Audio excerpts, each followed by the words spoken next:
Hello నమస్తే అండి. నేను doctor Greeshma, fertility consultant, 49 fertility centre Kukatpally. ఈరోజు మనం క్రానిక్ ఎండోమెట్రైటిస్ అంటే ఏంటి? దీనివల్ల మనకి ఇన్ఫర్టిలిటీకి ఎంతవరకు కారణం అవుతుంది? ఈ విషయం గురించి మాట్లాడుకుందాం. ఇప్పుడు మనకి ఐవీఎఫ్ సక్సెస్ అవ్వాలి అంటే ఇప్పుడు మనకి ఎంబ్రియో, ఎండోమెట్రియం ఇవి 2 కూడా చాలా ఇంపార్టెంట్ అన్నమాట. మనం చాలా అంటే ఒక్కోసారి చూస్తూ ఉంటాం. ఇప్పుడు మనకు అన్నీ బాగున్నాయి అంటే చూడ్డానికి ఎంబ్రియో బాగుందని చెప్తారు, మనకి స్కాన్ చేసినప్పుడు లైనింగ్ కూడా చాలా బాగుందని చెప్తారు, అయినా కూడా మనకి ప్రెగ్నెన్సీ అనేది రాదనమాట, నెగిటివ్ అనేది వస్తుంది. సో అప్పుడు ఏంటి అంటే మనకి లోపల ఏమన్నా మనకి ఇన్ఫెక్షన్ ఉందా అనేది మనం సస్పెక్ట్ చేయడము అనుకోవడం జరుగుతుందన్నమాట. సో ఇప్పుడు ఈ క్రానిక్ ఎండోమెట్రైటిస్ అంటే ఏంటి అంటే ఇప్పుడు మనకి యూట్రస్ లోపల లైనింగ్ ఎండోమెట్రియం అనేది ఉంటుందన్నమాట.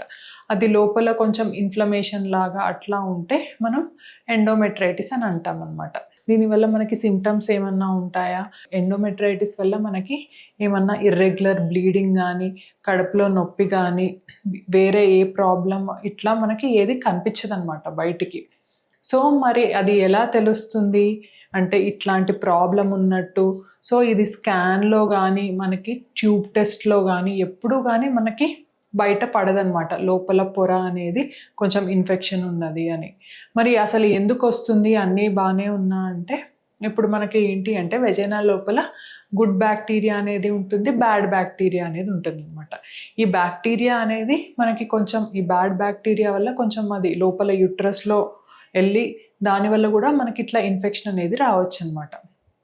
అందుకే మనం ఎప్పుడైనా ఐవీఎఫ్ అంటే మనకు కొంచెం డౌట్ ఉన్నప్పుడు ఐవీఎఫ్ చేసే ముందు మనం హిస్ట్రోస్కోపీ, లేదు ఒక ఐవీఎఫ్ ఫెయిల్ అయిన తర్వాత ఒకసారి మనకి హిస్ట్రోస్కోపీ అంటే ఏంటి అంటే ఇప్పుడు మనం మత్తిచ్చి లోపల యూట్రస్ లోపల లైనింగ్ అది ఎలా ఉంది అనేది మనం ఒక చిన్న కెమెరా లాంటి ఇన్స్ట్రుమెంట్ ద్వారా, అంటే ఒక చిన్న పెన్ లాంటి ఇన్స్ట్రుమెంట్ ద్వారా చూస్తామన్నమాట. దీన్ని హిస్ట్రోస్కోపీ అంటారు. అప్పుడు ఈ హిస్ట్రోస్కోపీ చేసినప్పుడు ఎట్లా బయటపడుతుంది, మనకి ఎట్లా తెలుస్తుంది క్రానిక్ ఎండోమెట్రైటిస్ అనేది ఉంది అంటే లోపల మనకి యూట్రస్ లైనింగ్ అంతా కొంచెం రెడ్నెస్ లాగా ఉంటుందన్నమాట. దాని తర్వాత ఇంకేంటి అంటే లోపల మనకి చిన్న చిన్న పింపుల్స్ లాగా, పాలిప్స్ లాగా కొంచెం యూట్రస్ అంతా కొంచెం పూత పూసినట్టుగా మనకి అనిపిస్తుంది అనమాట. సో మనం అప్పుడు ఏంటి అంటే అప్పుడు ఆ ఎండోమెట్రియల్ మనం బయాప్సీ అనేది తీసుకొని ల్యాబ్కి పంపించినప్పుడు మనకి అంటే స్పెసిఫిక్గా ఈ ఎండోమెట్రైటిస్లో ఏంటి అంటే ప్లాస్మా సెల్స్ ఉన్నాయా లేవా అని చూస్తారనమాట.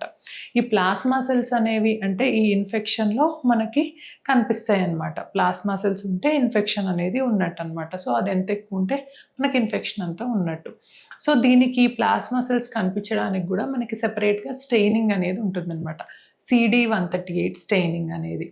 సో ఈ స్టెయిన్ చేసి మనం సెల్స్ని చూసినట్టయితే మనకి ప్లాస్మా సెల్స్ అనేవి కనిపిస్తే ఇన్ఫెక్షన్ అనేది ఉన్నట్టు అనమాట.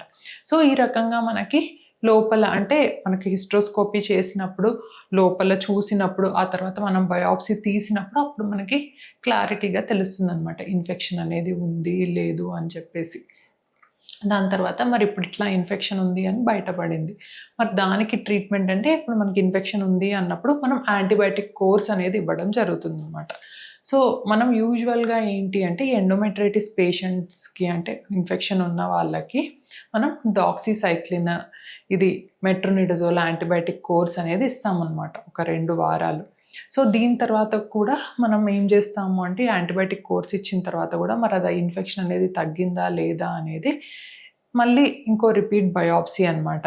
ఇది చేస్తే మనకు ఆ ఇన్ఫెక్షన్ అనేది ఎంతవరకు ఉంది అట్లా మనం చూడొచ్చు. కొంతమందికి ఏంటి అంటే మనకు ఆ ఇన్ఫెక్షన్ అనేది తగ్గకపోతే ఇంకా రిపీట్ కోర్సు కొంచెం చేంజ్ ఆఫ్ యాంటీబయాటిక్స్ అట్లా కూడా ఇవ్వడం అనేది జరుగుతుందన్నమాట.